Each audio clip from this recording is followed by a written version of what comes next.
আসসালামু আলাইকুম খামারি ভাই বোন। তো দেখতেছেন আসলে মুরগির বাচ্চাগুলো এই যে গত 2 দিনে কিন্তু বাচ্চাগুলো বিক্রি হয়ে গেছে। বাচ্চাগুলো কিন্তু এখানে ব্যাপক জায়গা ছিল, এই যে জায়গাগুলো দেখতেছেন এখানে কিন্তু জায়গার স্পেস বড় ছিল।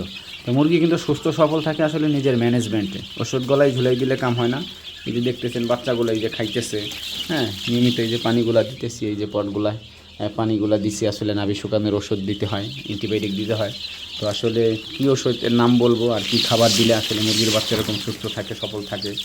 দেখতেছেন আসলে বাচ্চাগুলা খুব সুন্দর সুস্থ সফল বাচ্চাগুলো, কিন্তু মাত্র 4-5 দিনের বাচ্চা। বাচ্চাগুলো খুব কিউট, ফাউমি, কিন্তু এই যে সাদা এগুলাও কিন্তু আসলে ফাউমি হয়ে যায়। কিছু কালো আছে, আসলে আমার ওইখানে দেশি কয়েকটা মুরগি আছে, এই কারণে অনেকে বলে আপনার ফাউমি না। তো এই দেশি মুরগি থাকার কারণে আসলে কয়েকটা এখানে দেশি মুরগির বাচ্চাও আছে, কিন্তু ক্রস মানে দেশি মোরগ নাই ওদের সাথেই। তো চাইলে কিন্তু যোগাযোগ করতে পারেন, দেশের বিভিন্ন প্রান্তে আর অল্প কিছু বাচ্চা আছে।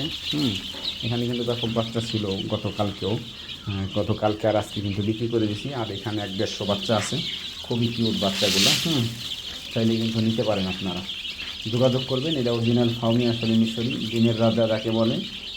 আর শুধু মানুষ টাইগার করে, টাইগার মুরগি পালন করে কত মানুষ আসলে ধকলে পড়েছে। আমি তাদের কয়েকটা ভিডিও করছি, পার্ট টু পার্ট দিব ইনশাল্লাহ।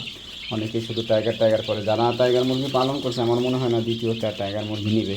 আমি টাইগারের বদনাম করতেছি না, আসলে টাইগার মুরগি পালন করা একটু টাফ। হিট সইতে পারে না, আসলে ঠান্ডাও সইতে পারে না, এমন একটা মুরগি। আর ফাউমি আসলে আমি গল্প করতেছি না, এটা আপনারা দেখবেন নেট জগতে, যে রোগ প্রতিরোধ ক্ষমতা এদের আসলে কতটুক পরিমাণ, আসলে কী পরিমাণ রোগ ক্ষমতা এদের।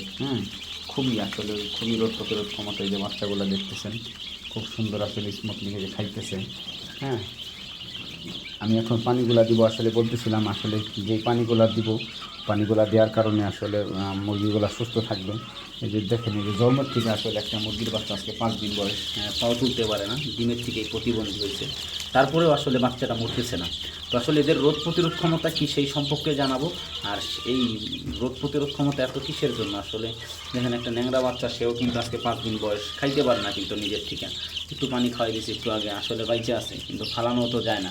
তো আসলে কি মেডিসিনে আসলে সেই মেডিসিন আসলে যে একটা লাইসোবিট, যদি নাভি শুকানোর ওষুধ, এটাই ব্যবহার করবেন পানির সাথে 4-5 দিন, আর ভ্যাকসিন দিবেন। আর এই যে ফিট সোনালি স্টার্টার, এটা যদি খাইতে পারেন তাহলে কিন্তু অবশ্যই আসলে মুরগির বাচ্চাগুলো সুস্থ থাকবে।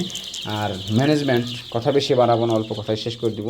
ম্যানেজমেন্ট যেমন পরিষ্কার, আসলে পরিষ্কার করতে হবে। এখানে যদি আপনি মলত্যাগ করে অবস্থা খুব খারাপ থাকে, তাহলে কিন্তু এগুলো খাইলে বাচ্চা অসুস্থ হয়ে যাবে।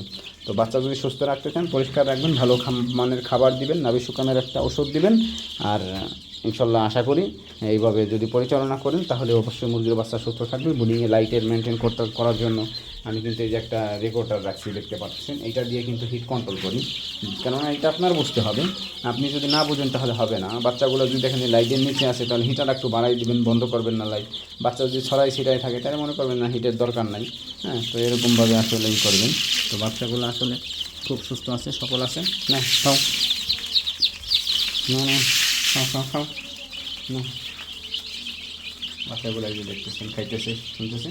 তো ভিডিওটা যদি আপনাদের ভালো লাগে অবশ্যই অন্যকে দেখার সুযোগ করে দেবেন, আর সাবস্ক্রাইব করে পাশে থাকবেন। পাশে একটা বেল বাটন বাজিয়ে দেবেন পরবর্তী ভিডিও পাওয়ার জন্য, কেননা প্রতিনিয়ত একটা খামারে কীভাবে আগাবে তো সেই ব্যাপারে ভিডিও দিয়ে থাকি ইনশাল্লাহ। তো ভালো থাকবেন, সুস্থ থাকবেন। আজকে এই পর্যন্তই। আসসালামু আলাইকুম রহমতুল্লাহি ওয়া বারাকাতুহু।